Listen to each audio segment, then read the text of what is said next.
तब भी मैं खुद को ही पैसा सबसे पहले देता हूँ। मैं कर्ज देने वालों और सरकार को चीखने देता हूँ जब वे कठोर होते हैं तो मुझे अच्छा लगता है। क्यों? क्योंकि ये लोग मुझ पर एक एहसान कर रहे हैं। वे मुझे प्रेरित कर रहे हैं कि मैं जाऊं और ज्यादा पैसा कमाऊं।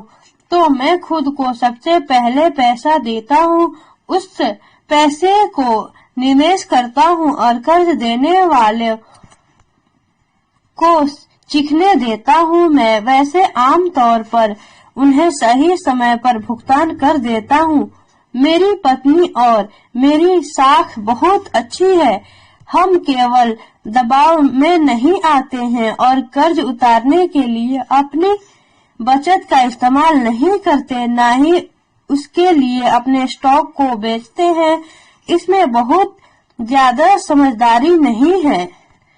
तो जवाब यह है, पहला, ऐसे बड़े कर्ज में ना फंसे जिसका भुगतान आपको करना हो। अपने खर्चों को सीमित रखें। अपनी संपत्ति को सबसे पहले बनाएं, फिर बड़ा घर या शानदार कार खरीदें। चूहा दौड़ में फंसे रहना समझदारी नहीं है। दूसरा, जब आपके पास पैसा कम हो तो दबाव को बढ़ने दें और अपनी बचत या निवेश को खर्च ना करें।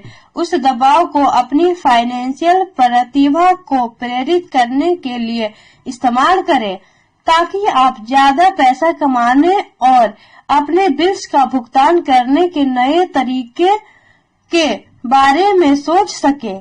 इससे ज्यादा पैसा कमाने की आपकी योग्यता भी बढ़ेगी और आपकी फाइनेंशियल बुद्धि भी ज्यादा विकसित होगी।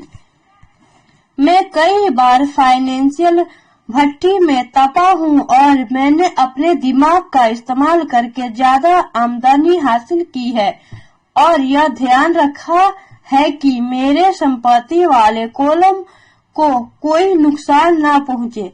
मेरा बुक कीपर चीखने लगा और बचाव के लिए छुप गया, परंतु मैं उस तरह का सिपाही था जो किले की रक्षा के लिए लड़ रहा था। गरीब लोगों की आदतें भी गरीब होती हैं। एक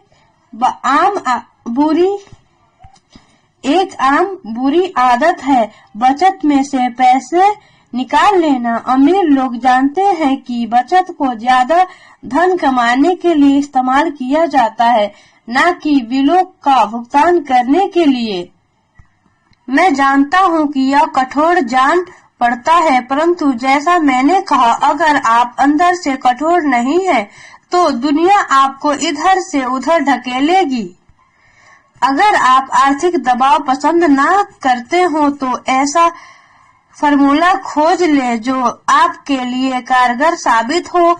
एक अच्छा फॉर्मूला यह होगा कि खर्च कम किए जाए, पैसे को बैंक में रखा जाए, ज्यादा इनकम टैक्स चुकाया जाए, सुरक्षित म्यूचुअल फंड्स खरीदे जाए और औसत बने रहने की कसम खाई जाए, परंतु यह खुद को सबसे पहले भुगतान करे के सिद्धांत का उल्लंघन करता है। यह नियम आत्म बलिदान या आर्थिक संन्यास को प्रोत्साहित नहीं करता है। इसका मतलब यह नहीं है कि खुद को सबसे पहले पैसे देने के बाद भूखे मरो।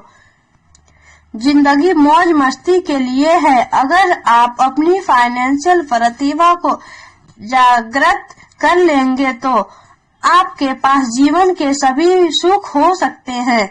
आप अमीर बन सकते हैं और आप बिल चुका सकते हैं और इस प्रक्रिया में अच्छा जिंदगी भी जी सकते हैं और यही फाइनेंशियल बुद्धि कहलाती है। नंबर 6, अपने ब्रोकर को अच्छा पैसा दे। अच्छी सलाह की शक्ति। मैं अक्सर देखता हूँ कि लोग अपने घर के सामने एक पट्टी टांग देते हैं, मालिक बेचना चाहता है, या मैं टीवी पर देखता हूँ कि कई लोग डिस्काउंट ब्रोकर्स होने का दावा करते हैं। मेरे अमीर डैडी ने मुझे इसका उल्टा सिखाया है। वे इस बात में भरोसा करते थे कि प्रोफेशनल्स को अच्छा भुगतान किया जाए और मैंने भी उसी सिद्धांत को अपनाया है। आज मेरे पास महंगे वकील, अकाउंटेंट्स, रियल एस्टेट ब्रोकर्स और स्टॉक ब्रोकर्स हैं। क्यों? क्योंकि और मेरा सचमुच मानना है, अगर लोग प्रोफेशनल्स हैं तो उनकी सेवाओं से आपको पैसा मिलना चाहिए और वे जितना ज्यादा पैसा कमाएंगे आप भी उतना ही ज्यादा पैसा कमाएंगे। हम सूचना के युग में रह रहे हैं। सूचना बेशकीमती है। एक अच्छा ब्रोकर आपको सूचना तो देगा ही, आपको शिक्षित करने के लिए समय भी देगा। मेरे पास कई ब्रोकर हैं जो मेरे लिए यह करने के इच्छुक हैं। कुछ ने मुझे तब सिखाया है जब मेरे पास बहुत कम पैसा था या बिल्कुल भी पैसा नहीं था और मैं आज भी उनके साथ हूँ। मैं ब्रोकर को जितना पैसा देता हूँ वह मेरे द्वारा उसकी सूचना से कमाए गए धन का बहुत छोटा हिस्सा होता है। मैं इसे पसंद करता हूँ जब मेरा रियल एस्टेट ब्रोकर या स्टॉक ब्रोकर बहुत पैसा कमाता है, क्योंकि इसका आमतौर पर यह मतलब होता है कि मैंने भी बहुत सा पैसा कमाया है। एक अच्छा ब्रोकर मुझे पैसा कमाने की जानकारी देने के अलावा मेरा समय भी बचाता है। जैसे उस समय जब मैंने खाली जमीन के टुकड़ों को $9,000 में खरीदा और तत्काल इसे $25,000 में बेच दिया ताकि मैं अपने लिए जल्दी से कार खरीद सकूं। ब्रोकर आपके लिए बाजार की आंख और कान हैं। वे हर रोज वहां होते हैं और इसलिए मेरी वहां कोई जरूरत नहीं होती। मैं उसके बजाय गोल्फ खेल सकता हूँ। इसके अलावा जो लोग खुद ही अपना घर बेचते हैं उनके लिए खुद के समय की कोई खास कीमत नहीं होती। मैं कुछ पैसे बचाने के चक्कर में अपना समय क्यों खराब करूं, जबकि इस समय को मैं ज्यादा पैसा कमाने या अपने अंतरंग लोगों के साथ बिताने में इस्तेमाल कर सकता हूँ। मुझे यह बहुत मजेदार लगता है कि इतने ज्यादा गरीब और मध्यवर्गीय लोग रेस्तरां में खराब सर्विस के बावजूद 15 से 20% टिप देते हैं और ब्रोकर को 3 से 7% देने में आनाकानी और शिकायत करते हैं। वे खर्चे वाले कॉलम के लोगों को टिप देते हैं और संपत्ति वाले कॉलम के लोगों को टिप देने से कतराते हैं। यह आर्थिक समझदारी नहीं है। सभी ब्रोकर एक जैसे नहीं होते। दुर्भाग्य से ज्यादातर ब्रोकर सेल्समैन होते हैं। मैं तो यह कहूँगा कि रियल एस्टेट के सेल्समैन सबसे बुरे होते हैं। वे बेचते हैं परंतु उनके पास खुद बहुत कम या बिल्कुल भी रियल एस्टेट नहीं होता।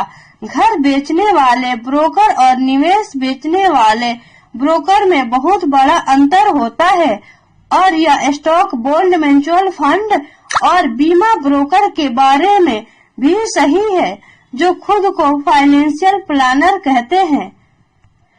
परी कथा की ही तरह आप एक राजकुमार खोजने के लिए बहुत से मेंढकों को चुनते हैं। पुरानी कहावत को याद कीजिए, अगर आपको एनसाइक्लोपीडिया की जरूरत हो तो एनसाइक्लोपीडिया बेचने वाले से न पूछे।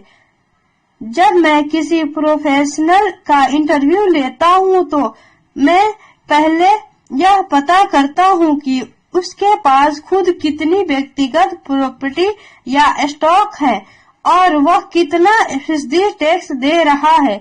यही मेरे टैक्स अटॉर्नी और मेरे अकाउंटेंट के बारे में भी करता हूँ। मेरे पास एक अकाउंटेंट है जो अपने काम से काम रखती है। उसका पेशा हालांकि अकाउंटिंग है, परंतु उसका काम रियल एस्टेट है। मेरे पास एक अकाउंटेंट था जो एक छोटा बिजनेस अकाउंटेंट था, परंतु उसके पास रियल एस्टेट बिल्कुल नहीं था।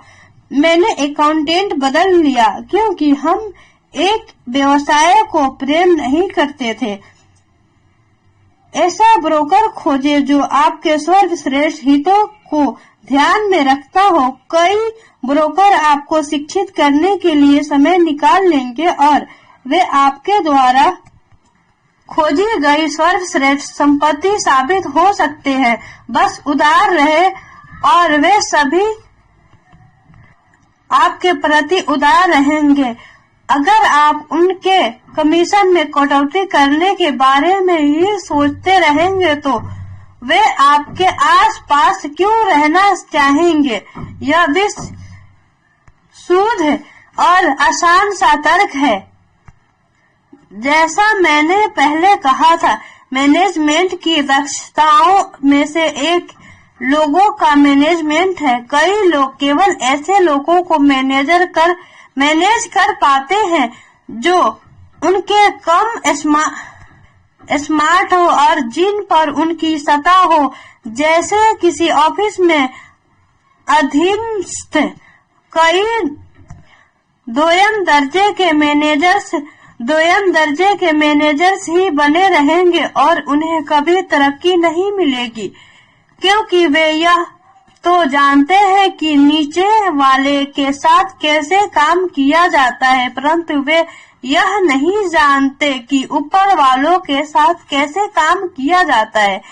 असली दक्षताएं है किसी तकनीकी क्षेत्र में अपने से श्रेष्ठ और ज्यादा स्मार्ट व्यक्तियों को मैनेज करना और उन्हें अच्छे पैसे देना।